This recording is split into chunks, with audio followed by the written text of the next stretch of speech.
semuanya, selamat datang di video kali ini, yang mana kali ini berjudul teori pengambilan keputusan. Pada video ini kita akan membahas berbagai teori pengambilan keputusan, mulai dari teori birokratik, manajemen saintifik, hingga teori atribusi. Yang mana tujuannya adalah untuk memahami bagaimana keputusan itu dapat diambil secara efektif dalam berbagai konteks organisasi maupun individu. Tujuan dan asumsi dasar. Teori-teori pengambilan keputusan itu dibangun atas tujuan utama, yaitu memberikan kontribusi dalam mengefektifkan harapan keputusan, yang mana artinya setiap keputusan itu harus mempertimbangkan nilai dan konsekuensi logis yang dihasilkan. Ada 3 asumsi dasar dari teori ini. Yang pertama, keputusan diambil secara rasional. Kedua, untuk memaksimumkan hasil. Dan yang terakhir, selalu diawali dari identifikasi masalah. Teori birokratik. Teori ini adalah teori birokratik yang mana berfokus pada struktur organisasi. Dalam model ini, pengambilan keputusan itu bersifat hierarkis. Eselon bawah menyampaikan data dan atasan membuat keputusan. Keputusannya itu bersifat rutin, repetitif, dan berdasarkan aturan atau prosedur yang telah ditetapkan. Meskipun kadang tidak efisien, keputusan atasan tetap dianggap benar. Teori manajemen saintifik. Selanjutnya itu ada teori manajemen saintifik, yang mana teori ini menekankan bahwa manajemen itu seharusnya berbasis pada ilmu pengetahuan dan metode ilmiah. Setiap tugas itu dipecah menjadi elemen logis yang bisa dianalisis secara sistematis, yang mana tujuannya itu adalah efisiensi dan penyelesaian masalah berdasarkan pendekatan ilmiah. Selanjutnya itu ada teori hubungan kemanusiaan.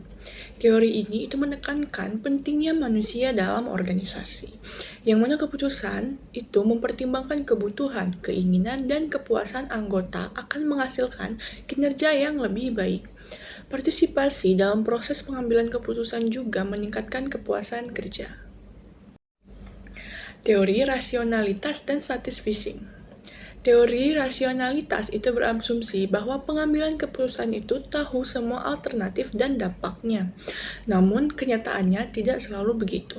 Karena itu muncul teori satisficing dari Herbert Simon yang menyatakan bahwa karena keterbatasan waktu dan informasi, manusia hanya mencari solusi yang cukup baik, bukan yang terbaik. Teori analisis sistem. Teori ini melihat setiap masalah sebagian dari sistem yang saling terhubung. Dengan pendekatan sistem, pengambilan keputusan didorong untuk berpikir menyeluruh dan struktur. Langkah-langkahnya itu termasuk merumuskan sasaran, merekayasa sistem, mengevaluasi teknik, dan mempertanyakan kembali sasaran awalnya. Teori rasional komprehensif versus inkremental. Teori rasional komprehensif itu mendorong analisis semua alternatif secara lengkap untuk memilih keputusan terbaik. Sedangkan teori inkremental itu lebih realistis, yang mana keputusan dibuat secara bertahap berdasarkan pengalaman dan fokus pada perbaikan kecil dari kebijakan yang sudah ada. Terakhir, teori pengamatan terpadu dan teori atribusi. Teori pengamatan terpadu itu mencoba menggabungkan pendekatan fundamental dan inkremental, sedangkan teori atribusi itu menjelaskan bahwa kita menilai apakah perilaku seseorang itu dipengaruhi oleh faktor internal, yaitu dari dalam diri, ataupun eksternal dari lingkungan sekitar, yang mana hal ini sangat penting dalam menghadapi motif di balik keputusan seseorang. Itulah berbagai teori dalam pengambilan keputusan yang perlu kita pahami. Teori-teori ini tuh bukan hanya teori akademik, tetapi sangat relevan dalam praktik manajerial dan kehidupan sehari-hari.